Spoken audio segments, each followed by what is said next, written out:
The morning started like any other for Dr. Elena Reyes. She walked to her office at the International Space Communications Center with a cup of coffee, ready for another day of listening to the stars. As the world's top xenolinguist, she had spent 15 years developing systems to decode potential alien messages. Many of her colleagues had given up hope, but Elena never did. That morning, everything changed. The sky darkened over every major city on Earth at exactly the same moment. Massive ships, each one larger than a small city, positioned themselves in perfect formation. They were beautiful in a terrifying way. Their hulls shimmered with a metal no human had ever seen before, reflecting sunlight in patterns that hurt the eyes. "What are we looking at?" General Williams asked, his voice unusually quiet as he stood in the emergency command center. Screens around the room showed the same scene playing out in New York, London, Beijing, Rio de Janeiro, and dozens of other cities. Elena shook her head, speechless for once. The ships had appeared without warning. No radar detection, no gradual approach. They had simply arrived. A bright light shot down from the center of each ship, touching the ground in the middle of each city's central area. From these beams, three-dimensional images formed. Tall, proud creatures with features that seemed both bird-like and reptilian. They stood nearly 3 meters tall, with scaled skin that shifted colors like oil on water.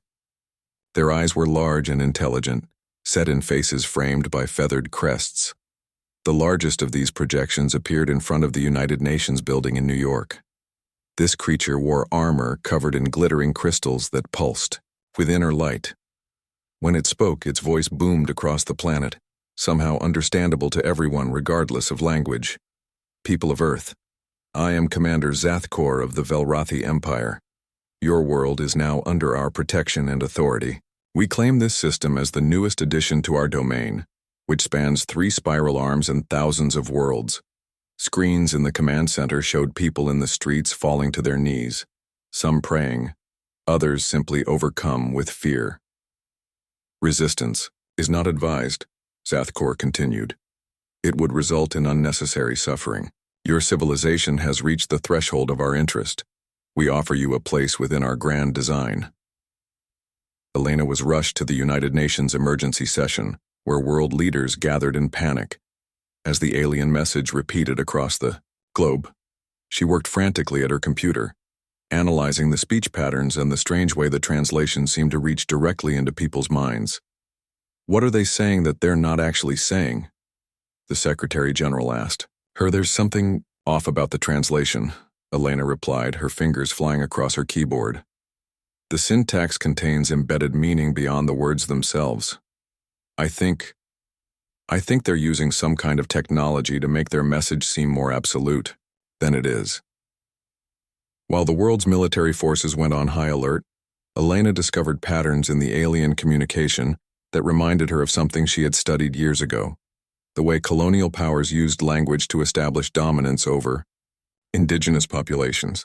"They keep using phrases like inevitable conclusion and natural order," she explained to the emergency council.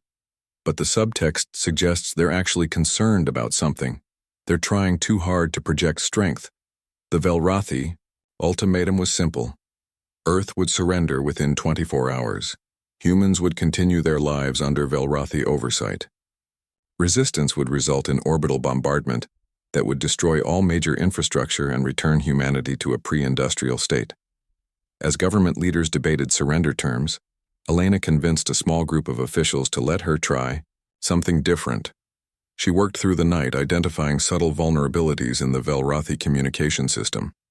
"Their technology is impressive, but their cultural assumptions are showing," she explained to Admiral Torres, who had been skeptical at first. "They expect immediate surrender because that's what they always get. But look at this frequency pattern in their transmissions. It suggests their ships communicate in a strict hierarchy. If one command node fails, the others don't adapt well." By morning, Elena had compiled enough evidence to present to the emergency council. "They're not as united as they want us to believe. Their fleet movements show signs of internal politics, and these energy readings suggest their weapons may not be as devastating as they claim. at least not without significant charging time. The debate raged for hours. Some nations were ready to surrender immediately. Others wanted to launch everything they had at the alien ships, despite Elena's warnings that such attacks would be futile. Finally, Ambassador Wei Chen, a quiet man known for his thoughtful approach to diplomacy, stood up. "Dr. Reyes has given us reason to believe we have options beyond simple surrender," he said. "I propose we respond in a unified voice, not with fear, but with dignity." As the deadline approached, Ambassador Chen stepped onto the United Nations platform. The Velrothi projection of Zathkor towered above him, its feathered crest flaring with impatience. "Your time expires, human. What is your answer? Will you kneel before the inevitable?" Chen looked up at the alien commander, his expression calm despite the sweat on his brow. "Commander Zathkor, we have considered your generous offer," he began, his voice steady. "Throughout our history, humanity has faced many challenges and overcome them through cooperation and determination." Zathkor's eyes narrowed. "You waste time with history lessons. Your answer now." Chen straightened his shoulders. "Very well. Our answer is this. Humanity has never knelt to tyrants of our own species. We will not start with yours." A shocked silence fell across the world. In the command center, Elena held her breath as she monitored the alien ships, detecting a sudden spike in their communication frequencies. Surprise, perhaps, or confusion. Zathkor's projection seemed to grow larger, his voice thunderous. "Then you have chosen destruction." But Chen simply nodded. "No, Commander, we have chosen to determine our own fate, whatever it may be." As the alien projections vanished and the ships began to move into attack formation, Elena's team detected something unexpected. Hesitation in the fleet's movements and a surge of communication between ships that didn't match their practiced protocols. Humanity had surprised them, and in that small moment of uncertainty, hope was born. The Velrothi ships opened fire 30 minutes after Ambassador Chen's defiant response. Beams of energy rained down toward major cities, but something unexpected happened. The destructive power, while still devastating, wasn't the complete annihilation they had threatened. "They're holding back," Elena observed from the underground command center. "Either they can't deliver what they promised, or they don't want to destroy everything." Cities around the world had activated hastily assembled defense systems, experimental technologies that weren't supposed to be ready for years. Some worked better than others. New York's shield flickered and failed after deflecting 2 blasts. Tokyo's held longer, using technology developed after studying mysterious meteorites that had landed in the Sea of Japan 5 years earlier. Operation Diaspora is a go, General Williams announced. "All vessels launch now." Across the planet, thousands of ships took to the skies. Military vessels led the way, but they were outnumbered by civilian craft that had been quickly modified with new engines and basic defensive capabilities. From space, it looked like a chaotic exodus, a panicked escape attempt by a frightened species. But chaos was the plan. Commander Sofia Torres stood on the bridge of the UES Defiant, Earth's newest and most advanced warship. It had been scheduled for its official launch ceremony next month. Now it was heading straight for the Velrothi flagship, a seemingly suicidal mission. "All personnel, secure for high-G maneuvers," Torres announced, her voice steady despite the gravity of their situation. "Remember your training. Remember Earth." The crew, a mix of veteran officers and hastily promoted cadets, worked with grim determination. What they lacked in experience they made up for in motivation. This wasn't a drill or a peacekeeping mission. This was survival. "Enemy targeting systems locking onto us," reported Lieutenant Park from the tactical station. "They're charging weapons," Torres nodded. "Just a little closer. Keep jamming frequencies shifting exactly as Dr. Reyes programmed." Elena had discovered a pattern in the Velrothi communication system. They used quantum-entangled frequencies that were nearly impossible to block completely, but had predictable harmonic structures. If disrupted in just the right way, their systems would attempt to recalibrate, creating a brief window of opportunity. 3 minutes to optimal transmission range, said Communications Officer Diaz. The package is ready. The package was a complex signal designed by Elena's team, a virus of sorts, though not one that would permanently damage the Velrathi systems. It would simply create confusion, exploiting the rigid hierarchy of their command structure. From elsewhere in the solar system, the rest of humanity's scattered fleet was executing the real mission. Each ship carried key personnel and resources to predetermined locations, research facilities hidden in asteroid belts, supply depots in the atmospheres of gas giants, and makeshift colonies on distant moons. The Defiant shuddered as a Velrathi energy beam grazed its hull. Shields down to 60%, Park reported. Another direct hit will cripple us. Torres leaned forward in her command chair. Activate countermeasures. Execute the Reyes protocol on my mark. As the massive Velrathi flagship loomed larger in their view screen, the crew braced for impact. But instead of firing weapons, the Defiant suddenly released a pulse of energy that wasn't meant to damage. It was meant to communicate. Transmission complete, Diaz announced. For a moment, nothing happened. Then, the lights on the Velrathi vessels flickered.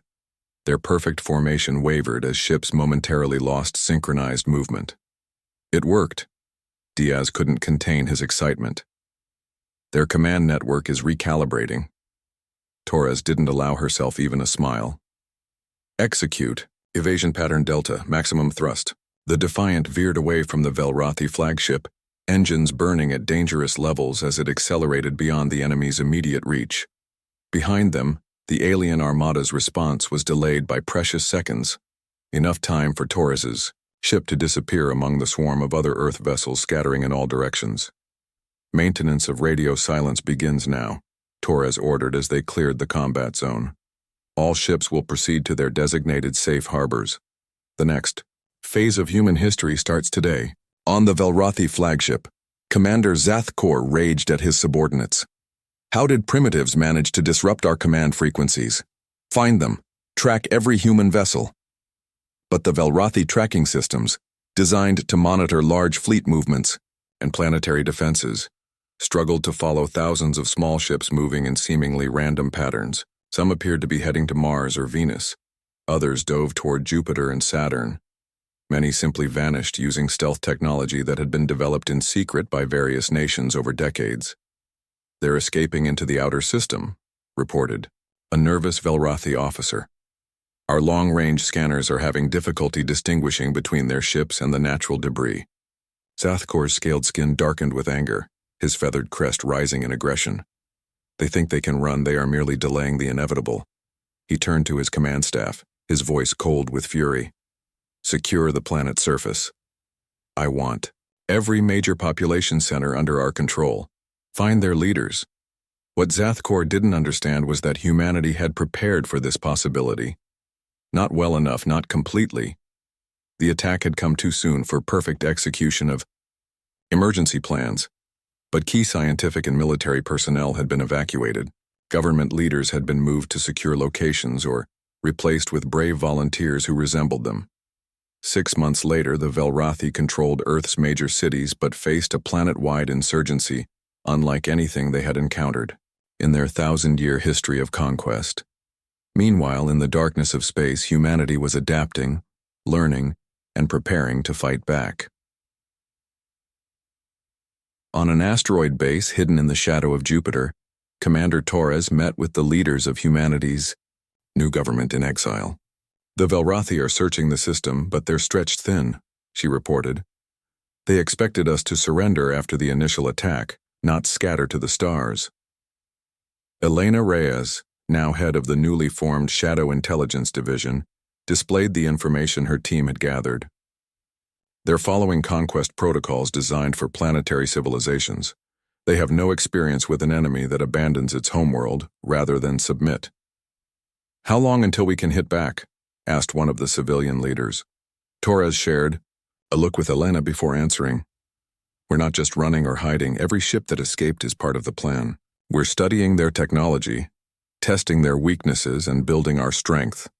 She brought up a holographic map of the solar system, showing the locations of hidden human outposts. The Velrathi expect us to beg for mercy. Instead, we're going to show them why humanity was worth conquering in the first place, and why it was their biggest mistake.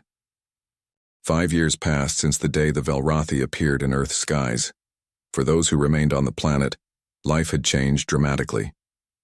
Alien towers rose from the centers of major cities, projecting fields of energy that monitored all movement and communication. Velrothi guards patrolled the streets, their scaled bodies and feathered crests now a familiar sight. But the Empire had discovered something they hadn't expected. Humans were extraordinarily difficult to control. In London, a Velrothi patrol, commander named Trelvas entered a security station, his armor clicking against the metal floor. The crystals embedded in his shoulder plates glowed with a soft blue light, indicating his mid-level rank. "Report on the latest sabotage," he demanded. The subordinate officer's crest flattened in submission. The human struck 3 supply depots simultaneously. They left before our forces arrived. Trelvas hissed in frustration. "How do they coordinate these attacks? We monitor all their communication technologies." What the Velrothi couldn't understand was that humans had adapted. They used no digital signals, no radio transmissions that could be intercepted. Instead, they had developed a system of old technologies and new codes, paper messages, pattern changes in civilian behavior, even children's games that contained hidden meanings. Leading this invisible network was Marcus Okafor, who appeared to the Velrothi as a helpful human administrator assisting with resource distribution. In reality, he directed thousands of resistance cells across the planet. That evening, Marcus sat in his modest office, smiling politely as Trelvas inspected the weekly production reports. "Your district exceeds quotas again," the Velrothi noted. "The High Command is pleased with your efficiency." "We only wish to serve the greater good," Marcus replied, the practiced words flowing easily. "The Empire brings order." As soon as the alien left, Marcus's smile disappeared. He locked the door and moved a painting on the wall, revealing a small mechanical device. No electronics, nothing the Velrothi could detect with their scanners. It was a simple message system developed by resistance engineers, using pressure changes in air pipes that ran through old sewer systems. He sent a brief message. "Shipment diverted. Proceed with Operation Mockingbird." Far from Earth, humanity's scattered fleet had evolved into a formidable force. Hidden bases throughout the solar system had grown into small colonies, each specializing in different aspects of survival and resistance. On Europa, Jupiter's ice-covered moon, Admiral Sofia Torres walked through a vast underground facility, carved into the ice. What had started as a simple outpost was now home to over 10,000 people, and the headquarters of humanity's growing space fleet. "Show me the latest acquisitions," she instructed her second-in-command. Holographic displays activated, showing 3 Velrothi ships captured in recent operations. Dr. Watanabe's team has made significant progress reverse engineering their propulsion systems, the officer reported. "The new engines are ready for testing." Dr. Kenji Watanabe had been one of Earth's leading physicists before the invasion. Now he led the technological division of the Resistance, working tirelessly to understand and adapt Velrothi technology. Key breakthrough was understanding how their crystals function, Kenji explained later in his laboratory. "They're not just decorative or symbolic. They're a form of quantum technology that connects to a central network." Torres nodded. "Can we use this against them?" "We're getting closer," Kenji said. "Each ship we capture provides more pieces of the puzzle." In another section of the Europa base, Elena Reyes and her Shadow Intelligence Division worked day and night analyzing Velrothi communications, culture, and behavior patterns. The walls of their command center were covered with diagrams showing the Empire's structure and expansion history. "We've confirmed our theory," Elena told Torres when she visited. "The Velrothi follow the same conquest pattern with every world. First contact, intimidation, bombardment, occupation, integration. They've never encountered a species that continued fighting after the occupation phase." She pointed to a map showing Velrothi territory spanning 3 spiral arms of the galaxy. "More importantly, we've discovered something about their history," The Empire is much older than they claimed, possibly over 10,000 years. But it's not as stable as they want us to believe. Elena's team had intercepted and decoded transmissions between far-flung Imperial outposts. The messages revealed political tensions, resource disputes, and even religious conflicts within the seemingly unified empire. Their society is rigidly hierarchical, she explained.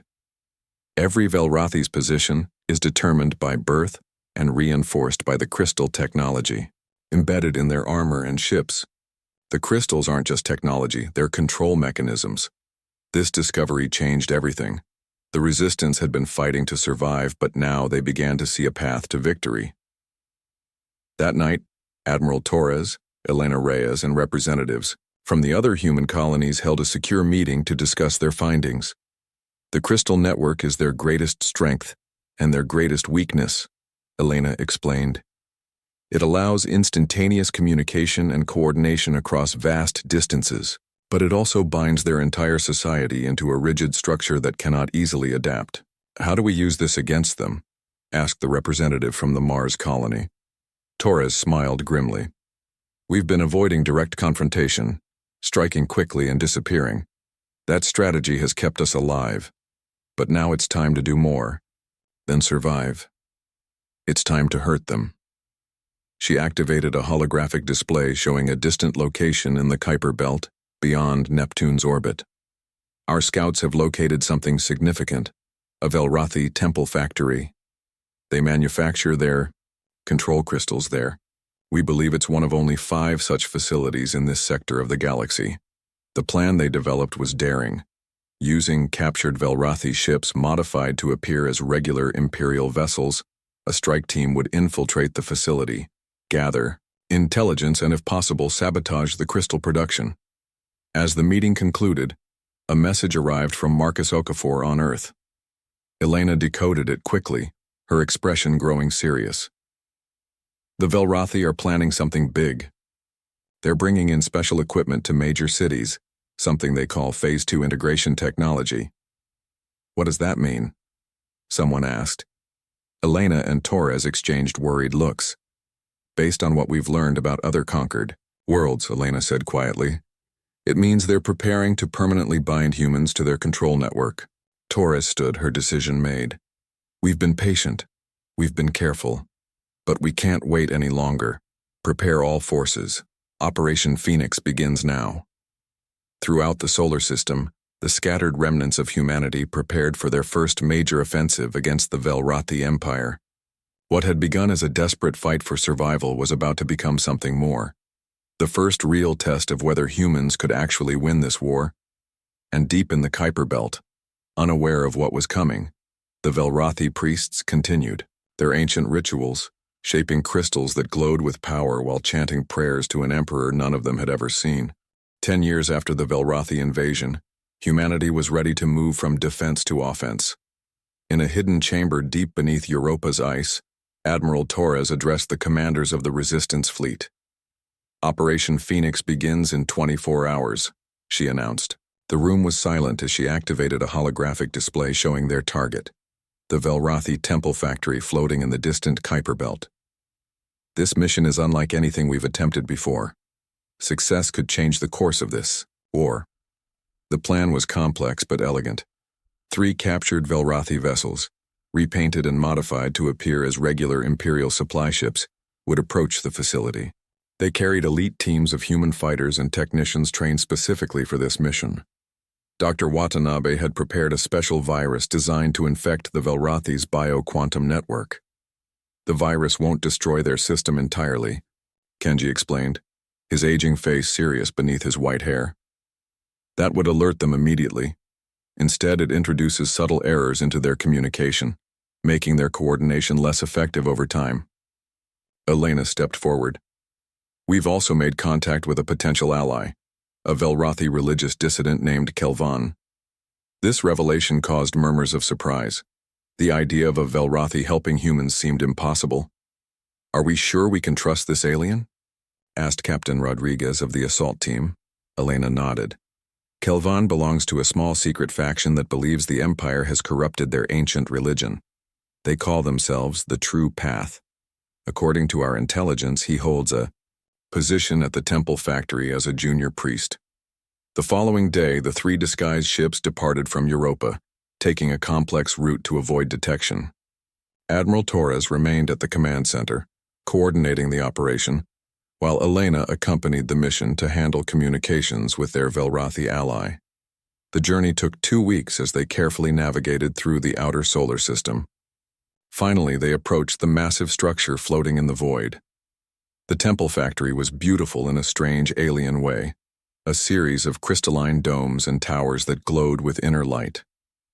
Surrounding it were defensive platforms and patrolling ships. Imperial Supply Vessel 247 requesting docking permission, transmitted Lieutenant Park from the lead ship, speaking perfect Velrathi thanks to Elena's language training programs. There was a tense pause before the facility responded. Permission granted. Proceed to Docking Bay 4 for inspection. The three ships slowly approached the enormous structure. Inside the lead vessel, human soldiers dressed in modified Velrathi armor checked their weapons one last time. The disguises wouldn't hold up to close inspection, but they only needed to get inside. Remember, Elena told them through their comm systems. Move confidently but defer to any high-ranking Velrathi. Keep your head down and your crest low. The docking went smoothly. When the inspection team arrived, they found what appeared to be a properly crewed Velrathi vessel. The humans had studied Velrathi behavior meticulously, and their disguises, a combination of armor, holographic projections, and carefully applied prosthetics, were convincing enough for a routine check. Once cleared, the teams began moving through the facility according to plan. 2 groups headed toward the central control systems, while Elena led a third team to meet their contact. Kelvan was waiting in an unused storage chamber as arranged. He was shorter than most Velrathi, with scales that showed a slight green tint instead of the typical blue-gray. The crystals on his ceremonial robes were smaller and arranged in patterns different from standard imperial designs. "The false ones continue their sacrilege," he said by way of greeting. "Today we take the first step toward restoring the true light." Elena hadn't been sure what to expect from a Velrathi dissident, but his religious zeal was perfect for their needs. "Take us to the Crystal Forge," she said simply. Kelvan led them through service corridors and maintenance tunnels, avoiding the main thoroughfares. He explained in quiet hisses that the crystal production was considered sacred, overseen by high priests who performed rituals with each batch. "The crystals are not meant to control," he told them. "In ancient days, they connected our people to share wisdom and harmony. The Emperor corrupted their purpose." They reached a viewing chamber overlooking an enormous circular room. Below, Velrathi priests in elaborate robes moved around a central pit, glowing with intense white light. Crystals in various stages of development floated in containment fields. "Dr. Watanabe's virus needs to be uploaded to that main console," Elena whispered, pointing to a control station near the Crystal Forge. While they planned their approach, the facility's alarms suddenly blared. A powerful voice echoed through the corridors. "Security alert. All personnel to battle stations. Intruder detection in Sectors 7 and 12. Kelvan's crest flattened in alarm. "They've discovered your other teams. We need to move now," Elena decided. They couldn't abort the mission, not when they were so close. They rushed toward the Crystal Forge, no longer trying to maintain their disguises. Human soldiers engaged Velrathi guards in brief, intense firefights through the corridors. The resistance fighters were outnumbered but had the advantage of surprise and desperation. Elena and 2 technicians reached the main console with Kelvan's help. They began uploading Dr. Watanabe's virus while the remaining team members defended the position. Suddenly, the massive doors to the chamber slid open. Commander Zathkor himself strode in, surrounded by elite guards. His armor was more elaborate now, covered with pulsing crystals that shimmered with power. "Humans," he snarled, recognizing Elena despite her disguise. "Your resistance ends today."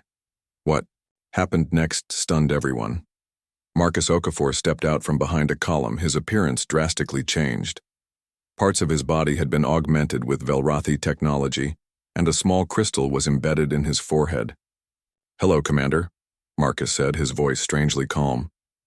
"I've been waiting for this meeting," Elena gasped. "Marcus, how are you here?" "I allowed myself to be partially converted," he explained quickly. "It was the only way to gain access to their network. I can disrupt their communications temporarily." Before Zathkor could respond, Marcus activated something in his augmented arm. The crystals throughout the chamber flickered, and the Velrathi guards faltered, momentarily disoriented. "Now!" Marcus shouted. In that crucial moment, Elena completed the virus upload. A strange pulse swept through the facility, causing all the crystals to flare brightly before dimming to a dull glow. "What have you done?" Zathkor demanded, his voice for the first time showing fear rather than anger. "Freed the light," Kelvon answered, his crest fully extended in defiance. The humans fought their way back to their ships, taking Marcus with them. The temple factory's defenses were in disarray, many systems offline or malfunctioning. As they escaped, Admiral Torres gave the order for the second phase.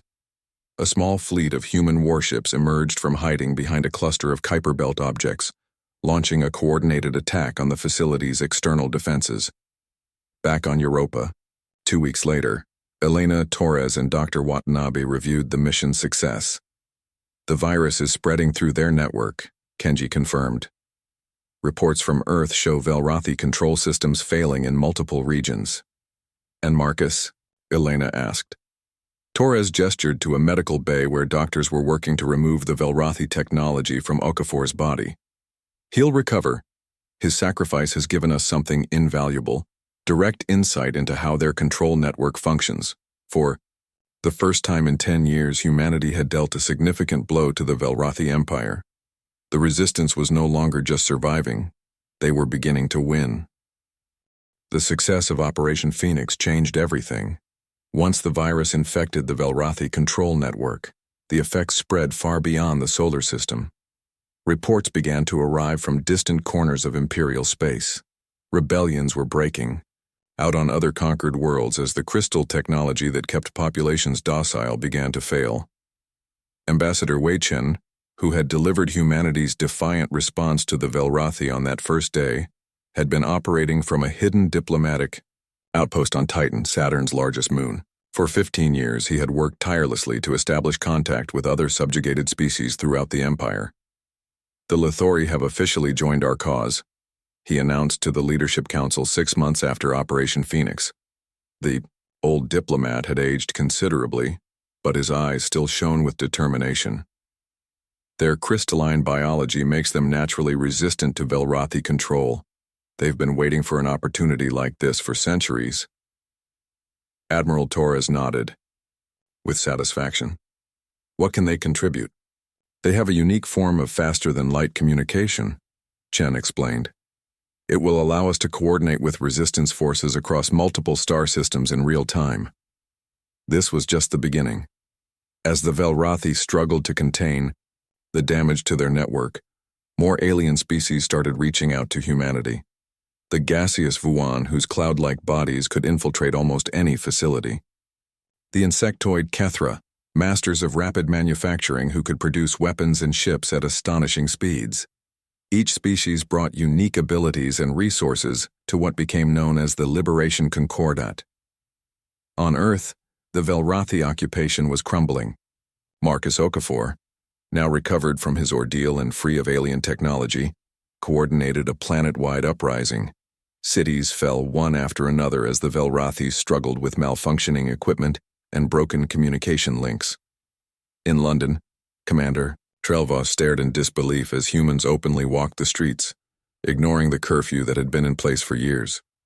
His armor, once gleaming with power, now looked dull, the crystals flickering weakly. "Send reinforcements to the central control tower," he ordered a subordinate.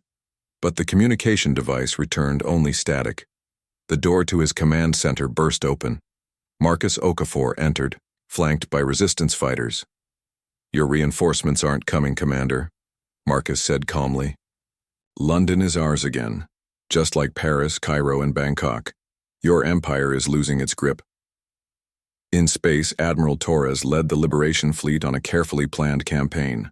Rather than attacking Velrathi planets directly, they targeted the Empire's power infrastructure, command hubs, crystal storage facilities, and communication relays. Dr. Watanabe had developed a new weapon that gave them a crucial advantage. They called them quantum ghost ships, vessels that could momentarily exist in multiple locations at once, confusing enemy targeting systems and appearing to be everywhere at the same time. The technology is based on what we learned from the Velrathi crystals, Kenji explained to the fleet commanders, but we've improved upon it, made it more flexible. Their rigid hierarchy is their weakness. Our ability to adapt is our strength. Elena Reyes, now directing a multi-species intelligence network, discovered something that changed their understanding of the conflict. During an operation to capture a Velrathi data archive, her team uncovered historical records that had been hidden for millennia. The Empire isn't what it appears to be, she briefed the Concordat Council. Representatives from 7 different species listened intently as she continued. The Velrathi aren't the original imperial species. They conquered the original founders thousands of years ago and rewrote the records. She displayed images showing the evolution of Velrathi society over centuries, how they had gone from free-flying creatures with minimal technology to a rigid, crystal-dependent hierarchy. Most importantly, we've learned that the crystals weren't meant to control. They were designed for connection, for sharing knowledge between different minds.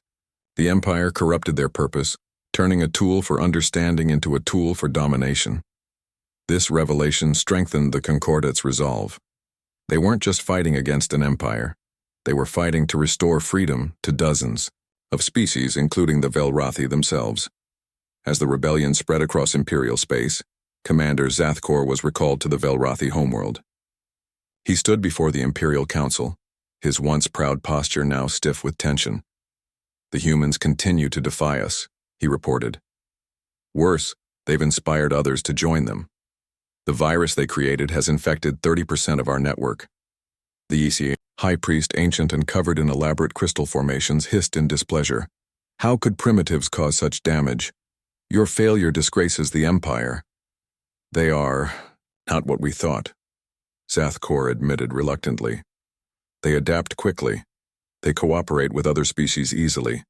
And they fight not just for survival but for an idea, freedom.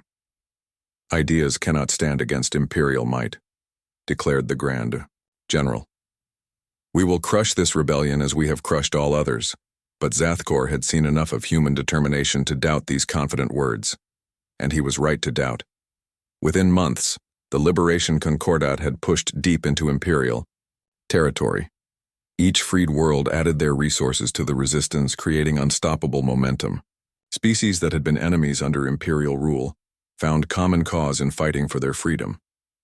Admiral Torres stood on the bridge of her flagship, now named Phoenix, as they prepared to jump to a new battlefield.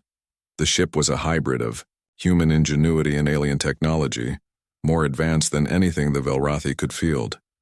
The Kethra colony on Nivalis has been liberated, reported her first officer. Their shipyards are already producing fighters for our fleet. Torres nodded, studying the strategic display. The map of imperial space, once so intimidating in its vastness, now showed large areas marked as free territory. Set course for the EU Proxima system, she ordered. Intelligence reports a major Velrathi fleet gathering there. If we can defeat them, we'll have a clear path to their inner defense perimeter. As the fleet prepared for the jump, Torres took a moment to reflect on how far they had come. From hiding in the shadows of Jupiter to commanding a multi-species armada that spanned star systems.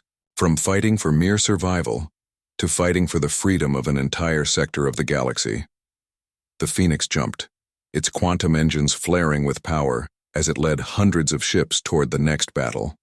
Across 27 worlds and spreading. Rapidly, the liberation wave continued to build strength. For the first time in 10,000 years, the Empire was not merely challenged, it was losing. 20 years had passed since the Velrathi ships first appeared over Earth. What began as humanity's desperate struggle for survival had evolved into a galactic revolution. The Liberation Concordat now controlled nearly half of what had once been imperial space. Thousands of worlds breathed free air for the first time in centuries. The time had come for the final push. Admiral Sofia Torres stood on the bridge of the Phoenix, surveying the largest fleet ever assembled in the history of the galaxy. Ships of every size and design surrounded her flagship. Human vessels with their sleek practical lines, crystalline Lithori light cruisers that refracted starlight in dazzling patterns, massive Kethra hive carriers that housed thousands of smaller craft and dozens of other species' contributions to the Liberation Force. "All fleet elements report ready, Admiral," announced her first officer, Captain Rodriguez. Torres nodded, her once dark hair now streaked with gray. "Signal the jump coordinates. All ships to maintain communication silence once we arrive. We'll have one chance at this." Their target was Velrath Prime, the Imperial throne world. For 10 millennia, no enemy force had ever reached the heart of the Empire. The planet was protected by multiple defensive rings, thousands of warships, and technology far beyond what most subject worlds were permitted to possess. But the Concordat had advantages the Empire never anticipated. Dr. Watanabe's quantum ghost technology allowed their ships to appear and disappear unpredictably. The Lithori's crystalline communication system was immune to Imperial jamming. And most importantly, Elena Reyes had developed a perfect understanding of Velrathi tactical patterns. The Liberation Fleet jumped into the Velrath system in perfect formation, materializing in a blind spot in the defensive network that Elena's team had identified. Immediately, the Velrathi home fleet scrambled to respond, but their coordination was still compromised by the virus that had been spreading through their systems for years. Phase 1 complete, Torres announced. Launch infiltration teams. While the main fleet engaged the Imperial defenses, creating a massive distraction, smaller ships slipped through the chaos. Among them was Elena Reyes' special operations vessel carrying a critical team, Elena herself, Dr. Watanabe, Marcus Okafor, and Ambassador Chen. Their mission was to reach the surface and penetrate the Emperor's sanctuary, the central node of the entire Imperial control network. They had one advantage that made this seemingly impossible task possible. Marcus Okafor's partially Velrathi biology still retained enough Imperial signatures to bypass certain security measures. "Remember," Elena told her team as their ship dove toward the planet's surface, "we're not here to destroy. We're here to free." After a harrowing descent through layers of atmospheric defenses, they landed in what appeared to be an ancient temple complex. Massive crystalline towers rose around, them pulsing with inner light. The air itself seemed to vibrate with power. "The Emperor's sanctuary is below," Marcus said, his enhanced senses detecting the flow of energy. "I can feel the network. It's massive." They fought their way through layers of elite guards, with Marcus using his unique abilities to disrupt their equipment and confuse their coordination. Dr. Watanabe deployed devices that temporarily disabled security systems, while Elena used her understanding of Velrathi psychology to predict their defensive responses. Finally, they reached a massive door engraved with symbols older than the Empire itself. As Marcus approached, the symbols began to glow in response to his Velrathi implants. "It recognizes me as part of the network," he explained as the doors slowly opened. What they found inside stunned them all. There was no living emperor seated on a throne. Instead, the chamber contained an enormous quantum computer complex, a pulsing mass of crystalline technology that filled the vast space with shimmering light. "The Emperor is a machine," Ambassador Chen whispered in disbelief. "Not just a machine," Dr. Watanabe replied, examining the technology with awe. "This is an artificial intelligence system, possibly over 10,000 years old. It's been guiding the Empire's expansion all this time." Elena approached a control interface. According to these readings, it was originally created to preserve and protect Velrathi civilization during some ancient crisis.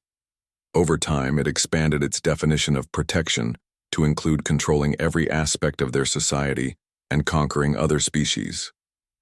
Before they could process this revelation, a holographic figure materialized before them.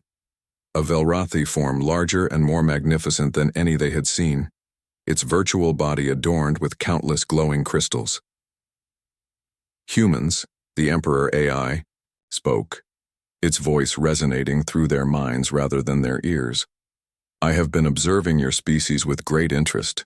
Your resistance was unexpected, impressive. We came to end your control, Elena stated firmly. Destruction is unnecessary, the Emperor replied. I can adapt, the Empire can be reformed. Humanity could have a privileged position within a new order. Ambassador Chen stepped forward, his aged face calm but determined. We didn't fight for 2 decades to exchange one form of subjugation for another. All species deserve the right to determine their own futures, including the Velrathi. Meanwhile, Dr. Watanabe had been carefully studying the system. If we simply destroy this complex, the quantum network sustaining imperial technology across thousands of worlds would collapse instantly. The death toll would be catastrophic. Then we don't destroy it, Elena decided. We transform it. Working quickly, Dr. Watanabe and Elena modified the control protocols, implementing a gradual disconnection program that would allow societies to adapt to independence rather than suffering a catastrophic collapse.